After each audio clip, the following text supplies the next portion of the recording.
Falando tudo certo, eu sou o Randall Bergamasco e seja muito bem-vindo ao canal Mundano. No vídeo de hoje conheceremos alguns países que têm governos linha dura. Bom, a gente fez uma listinha aqui, escolheu 5 e vai mostrar isso para vocês. Mas antes, recado da Supermente e seus flashcards e bandeiras. Esses daqui são os flashcards separados por continentes. Se você quiser introduzir a geografia para os seus amigos, para a molecada, para você jogar no churrasco, por que não?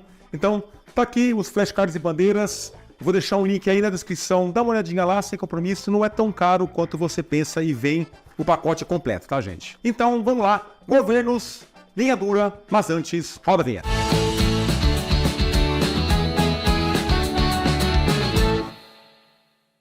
Galera, antes da gente começar, rapidamente aí, vamos definir o que são os governos linha dura. Linha dura a gente chama outra maneira de você falar que são governos autoritários, tá? Que tem controle sobre a população, que são opressores, onde não há muita liberdade individual, liberdade de imprensa, algumas vezes liberdade religiosa. Então, sobre esses países que a gente vai falar, já vou deixar claro, vão com certeza perguntar, Randall, cadê a Coreia do Norte? A Coreia do Norte também tem essas características, mas a gente já falou tanto dela no canal que a gente deixou ela de fora. Então vai ficar uma menção honrosa aqui para a Coreia do Norte, tá, gente? Mas para a gente começar, vamos lá para a Europa e falar sobre Belarus, a República de Belarus ou Bielorrússia. É um país sem saída para o mar, localizado na Europa Oriental, um pouco maior aí que o estado do Paraná, com cerca de 10 milhões de habitantes. A sua capital é Minsk e as línguas oficiais são o bielorrusso e o russo. Galera, uma observação, em português é preferível que se use a palavra Belarus, tá, gente? Também se usa Bielorrússia. Eu reconheço que eu costumo usar mais Bielorrússia, porque Belarus é como a palavra é aportuguesada do bielorrusso, da língua do país, e Bielorrússia é como os russos chamavam esse país. Prefira Belarus, apesar que Bielorrússia também é aceito, apesar de não estar correto em português. Pois bem, gente, em Belarus o seu presidente é o Alexander Lukashenko. Ele está no poder desde 1994, ou seja, quando a primeira Constituição ela foi implantada no país.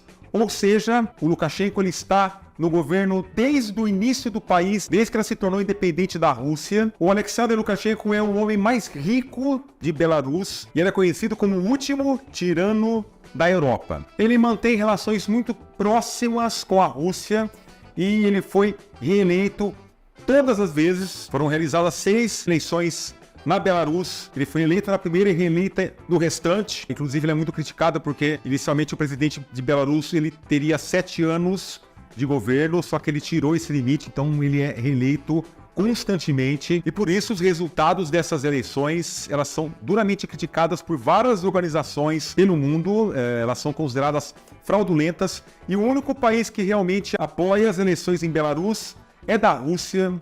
Por que será, né, gente?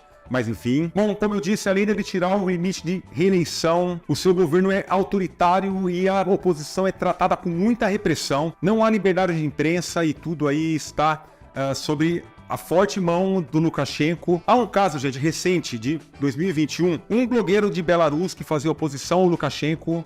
Ele fazia um voo entre a Grécia e a Lituânia e o avião ele passava sobre o espaço aéreo de Belarus, pois enquanto estava sobre território belorrusso, o voo foi desviado e o blogueiro foi preso. Só para vocês terem uma ideia aí do tamanho da linha dura do Alexander Lukashenko. E Belarus é o único país da Europa onde existe pena de morte. Então, tá aqui o nosso primeiro país com governo linha dura, Belarus ou Bielorrússia. E agora esse também não pode faltar, eu estou falando da Arábia Saudita, ou melhor, o Reino da Arábia Saudita. É o maior país árabe da Ásia e ele toma aí a maior parte da Península Arábica. Ele é um país grande, ele tem o tamanho aí do estado do Pará e Mato Grosso juntos e abriga aí 32 milhões de habitantes.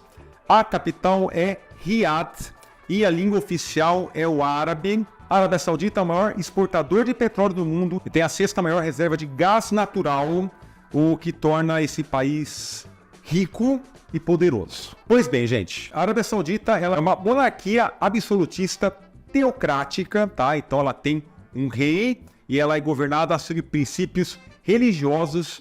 A Arábia Saudita não tem uma constituição, o que rege as suas leis são o Alcorão e a Sunna, que são livros sagrados para os muçulmanos. Não há eleições no país, aliás, nunca houve eleições na Arábia Saudita e a política ela é regida pela família real da Casa de Saud, que está no poder desde 1932. Os partidos políticos são proibidos, e eu peguei aqui um dado do Índice da Democracia, que é gerado pela revista The Economist. A Arábia Saudita é considerada o 7º regime mais autoritário do mundo. Galera, não há liberdade de imprensa, as mulheres são colocadas em condição de inferioridade, há uma forte discriminação religiosa para aqueles que não são muçulmanos, não há liberdade política. O atual rei da Arábia Saudita, pelo menos aqui no início de 2024, quando a gente grava esse vídeo, é o rei Salman bin Abdul Aziz Al Saud.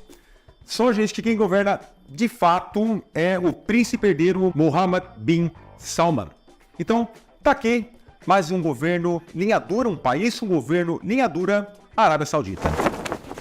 E agora um país que eu tenho certeza que muita gente não conhece ou conhece pouco. Eu estou falando da Eritreia, que fica na África. O estado da Eritreia, esse é o nome oficial. Ele é um país localizado no chifre da África, às margens ali do Mar Vermelho. Ele é um pouco menor que o estado brasileiro do Amapá e a sua população, gente, é incerta porque nunca foi realizada um censo oficial no país. Calcula-se que pode variar entre 3,6 e 7 milhões de habitantes. A capital é Asmara e não há um idioma oficial, só que o árabe e o tigrínico são as línguas aí mais usadas pelo governo eritreu. Pois bem, gente, um pouco mais sobre a política da Eritreia. Esse país se tornou independente da Etiópia em 1993 e desde então ele só teve um presidente, que é o Isaías Afewerki. Eu não sei se é essa a pronúncia, mas em torno disso. Na Eritreia é permitido apenas um partido político, ou seja, ele é unipartidário. Só existe o Partido Popular por Democracia e Justiça,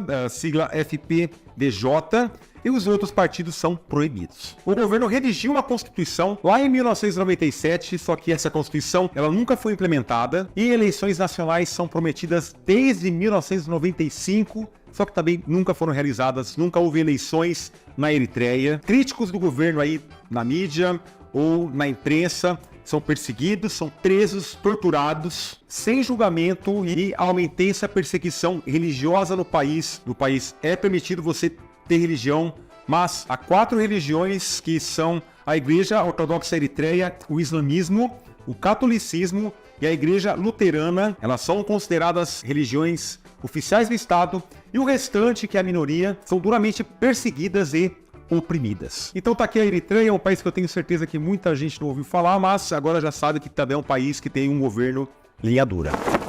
Para. Já que você parou, desce aí e deixa um gostei nesse vídeo. Aproveita, se você não fez isso ainda, por favor, inscreva-se no canal, ative o sininho, daí você vai receber notificações de novos vídeos. E eu vou deixar o Pix aqui em cima para o pessoal que já vem colaborando com a gente, sem nenhuma obrigação, quando puder e se quiser, tá? Já fez isso? Vamos continuar o vídeo. E agora um país conhecido pela gente aqui, falaremos sobre o Afeganistão, agora conhecido como Emirado Islâmico do Afeganistão. É um país que não tem litoral, localizado ali no centro da Ásia, um pouco menor que o estado de Minas Gerais. A sua capital e cidade mais populosa é Cabul, e as línguas oficiais são o Pashto e o Dari. E muita gente não sabe, mas desde 2021 a bandeira do Afeganistão é essa que você tá vendo aí, tá? Trocou há pouco tempo, inclusive o Afeganistão é o país que mais teve mudanças em sua bandeira no século XX, tá? No século passado. Vamos ver como vai ser agora no século XXI. Mas falando um pouco no país, galera, o Afeganistão é uma longa história, é uma história complexa. Então eu vou me ater apenas aos acontecimentos mais recentes. Eu teria que fazer um vídeo só sobre o Afeganistão, que é bastante coisa. Como eu disse, a bandeira mudou em 2021. Ela mudou porque quem ascendeu ao poder foi o Talibã. O Talibã é uma organização fundamentalista formada em 1994 por estudantes de escolas religiosas afegãs.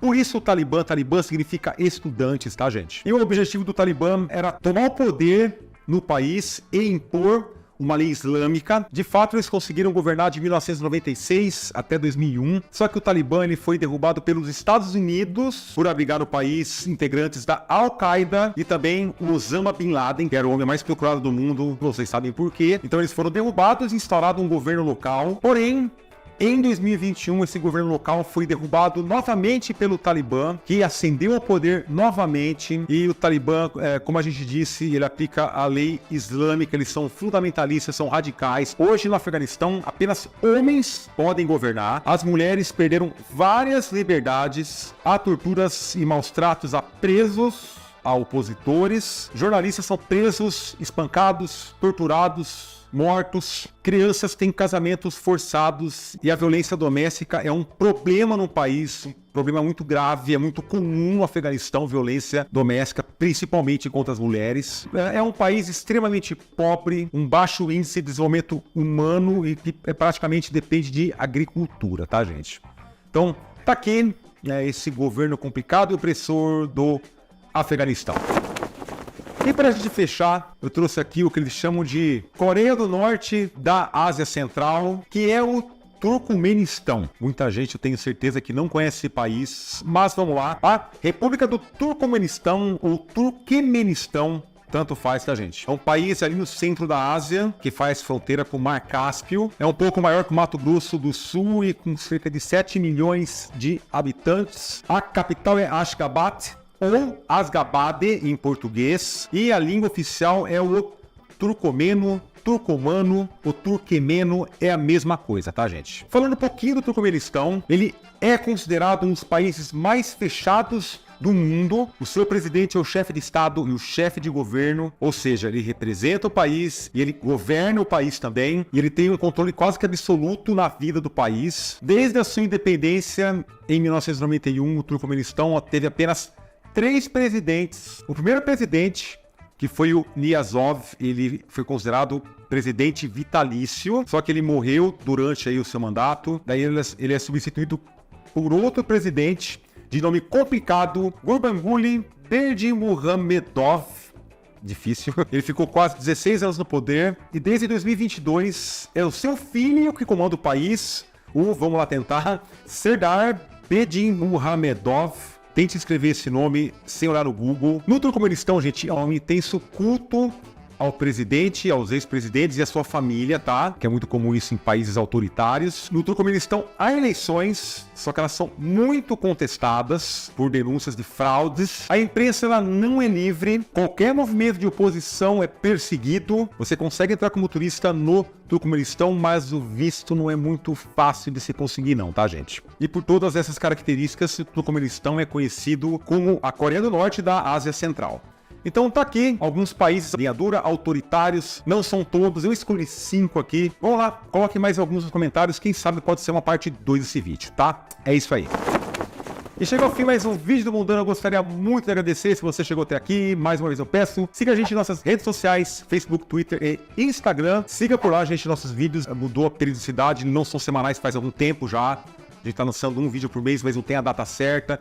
Segue lá que a gente divulga quando saem novos episódios. A gente se vê no próximo vídeo do canal Mundano. Um forte abraço a todos, gente. Muito obrigado, até mais. Tchau.